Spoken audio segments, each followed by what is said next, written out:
I get compared to Jesus a lot. Preaching love in a world that's very hateful. Check. We both do that. Preaching love so well that the religious leaders and conservatives of our time want us DEAD. Bonus number 4, Jeffrey, you forgot to mention that Jesus, like you, apparently was non-binary. You have to comprehend the reason Jonathan Van Ness looks like Jesus is because Jesus was non-binary. By the way, does Jeffrey comparing himself to Jesus count as taking the Lord's name in vain? I cannot be the only one that noticed that the cardinal laws of the left, or the ideas that they support and protect, are interestingly enough very much the 7 deadly sins of Catholicism or Christianity. Welcome to another psychological deep dive. Pride. Pride is defined as an excessive love of one's own excellence. Pride is believed to generate other sins and further immoral behavior and is countered by the heavenly virtue of humility, being humble. The key word here is excessive, or as the gays say, extra, because these are extra. And let's be honest, this is exactly what the queers have been up to lately. Extra in your face with the kinks, with the kids, messing with women, extra with their anti-science rhetoric, and the line of excessive love of one's own excellence. Shortly after I came out as a trans woman, I became worried that women wouldn't accept me. Not because I'm trans, but because I'm hot. I mean, I wouldn't personally call that self-love, would you? But even more so than the excessive love for oneself is the excessive love of their ideology. And I actually think that leftists get both of these things incredibly wrong. LGBT pride used to be about loving oneself despite loving differently, of course, consensually adults, right? 2 consensual adults. It used to be about knowing that you were deserving of love for yourself and for another, regardless of what other people thought of it. And now the last 15 years, it's turned into, I am the most important because I'm the most oppressed. And we can't forget, look how amazing and non-racist and non-sexist and non-misogynistic and non-transphobic and all these other things that I am. Literally the epitome of, I support the current thing. If I support the current thing could be summed up in one photo and one person, it would be Kamala Harris's daughter, stepdaughter, whatever it is. Bingo. It could not be more perfect, much like today's sponsor, Bingo Showdown. Bingo Showdown is one of the leading titles in social casino and casual gaming, much like my favorite game of all time, Mario Party. If you know, you know. Bingo Showdown has mini games, challenges, and tons of other surprises. You can compete against over 70,000 members online from across the world and growing 24/7. And believe me, this is even more competitive than the senior citizens that play at your local pickleball place. This is a free-to-play game. More than 95% of the players don't even invest money in this game. It's just super fun. But in case you are interested, there are a few pay to unlock extra features. Saddle up with the old Western theme. You guys know I love a good Western theme. And see if you are good enough to get to the diamond tier. I'm not there quite yet, but hopefully in the coming weeks. This game is for real bingo enthusiasts. And of course, I know y'all are looking for some sanity in this crazy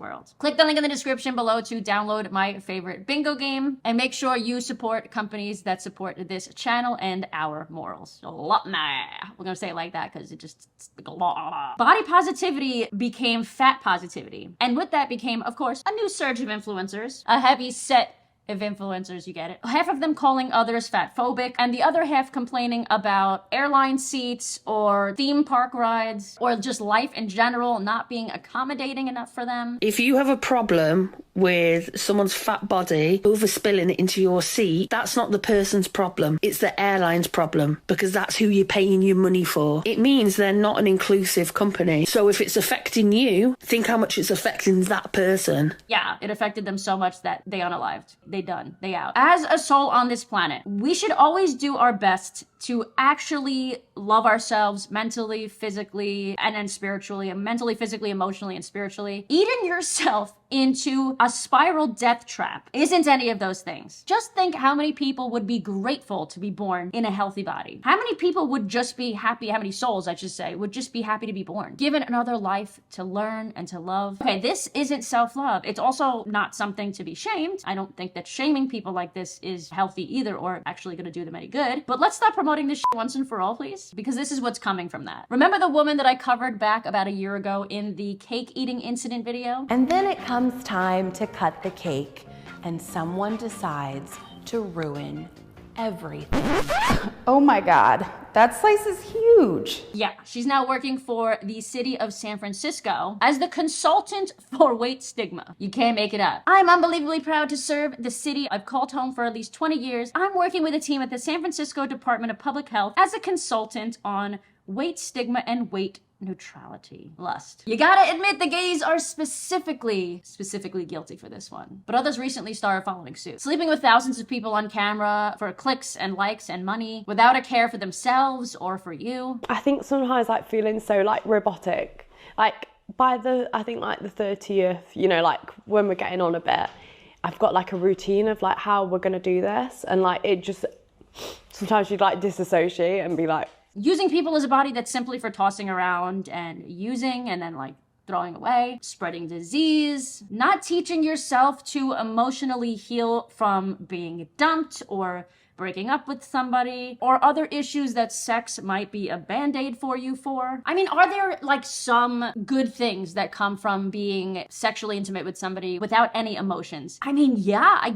like a few things maybe. There's still a connection of some sort. There's still good feeling that comes out of it. But the previous story about the 1,000 men that this woman slept with is absolutely none of that. Being sex positive means being sex positive. I'm not sure if anything positive comes out of the majority of these situations. Envy. This photo is actually the perfect tie between gluttony and envy. You ever notice that the far leftists are always tearing stuff down rather than building stuff up? They hate anyone who is rich or considered better off than them, blames anyone who is successful by claiming that they are privileged and that everybody else is oppressed. Therefore, they are a horrible person. They try to unalive political candidates if they disagree, celebrating the murder of a healthcare CEO because he is apparently rich and doesn't care about other people, all while not taking much of or any of their life choices or their families into account. If you're attractive, they hate you for it. If you're straight, they hate you for it. If you're white, they hate you for it. They hate you so much because they secretly hate themselves. Projection at its finest. How much people hate fat people? They just hate them. Like there's like this weird hatred it feels almost akin to racism. This is not like racism, it is racism. Anti-fatness is rooted in anti-blackness. They hate all of this shit so much that they tie shit together that isn't even meant to be tied together, just to add more shit to the hate pot. Greed, and this is today's spiritual sense. More followers, more likes, more comments, more engagement, more relationships, more money, more things, more needing. We are a generation of greed in so many ways that's different from the past, but at the same time, kind of the same. Same lesson, just in different form. In the past and the present, we are greedy in terms of status, money, attention, love, or what we think love is, happiness. But the ways that we're learning it today are completely different than 10, 15 years ago. In the past, we'd fight over a potential change in social status. Now we fight over influencer levels, right? Who has more followers? Who said what about who? Who do we believe? Who is in our corner? Who has the right political take these days? We are so focused on what other people have that we fail to remember what we are. We are so focused on lack rather than realizing and appreciating that we are eternal beings. Sloth, not the animal, but there is some crossover there. The word sloth is a translation of the Latin term, I think it's pronounced acedia, and means without care. The most recent translation of acedia to be self-pity, for it conveys both the melancholy of the condition and self-centeredness upon which it is founded. And that makes a ton of sense. How are far leftists in today's society lazy? Well, we have intellectual laziness, tearing shit down, which is the lazy thing, instead of building shit up. Black Lives Matter protest, burning down cities, yelling at or blaming others for your own insecurities or lack of understanding your own issues and figuring your own life out is lazy. Writing off anyone else's opinion because it makes you angry or because you don't understand it is also lazy. Physical laziness, hence, just rewind the video about 3-4 minutes. Look up gluttony again. But also ignoring the issue entirely is also lazy. Researchers call for obesity to be renamed to avoid shaming fat people. This is literally the same thing as calling the homeless community or the homeless population the unhoused. It didn't solve the issue. Y'all are just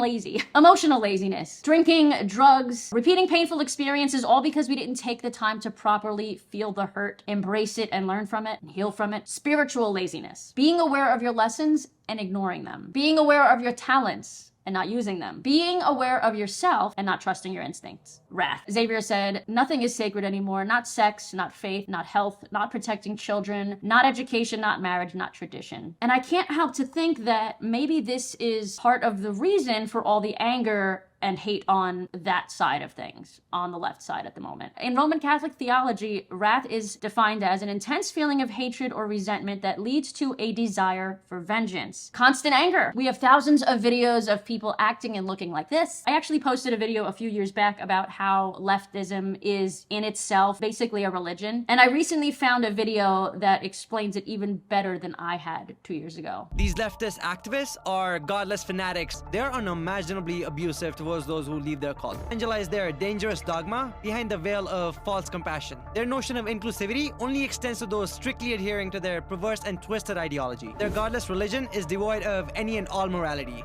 Their god is Big Pharma, Planned Parenthood, celebrities, and of course, Karl Marx. What's terrifying is that for them, there's no separation of church and state. The state is their church. While leftism in many ways is very anti many religions, because many religions have similar values, it also is itself a religion. And I also think that might be why we see so many queer people supporting or worshiping Satan these days, which is just wild. But what do I know? Let me know what you guys think in the comments below. And if you are not subscribed, go do that now. And go and follow me on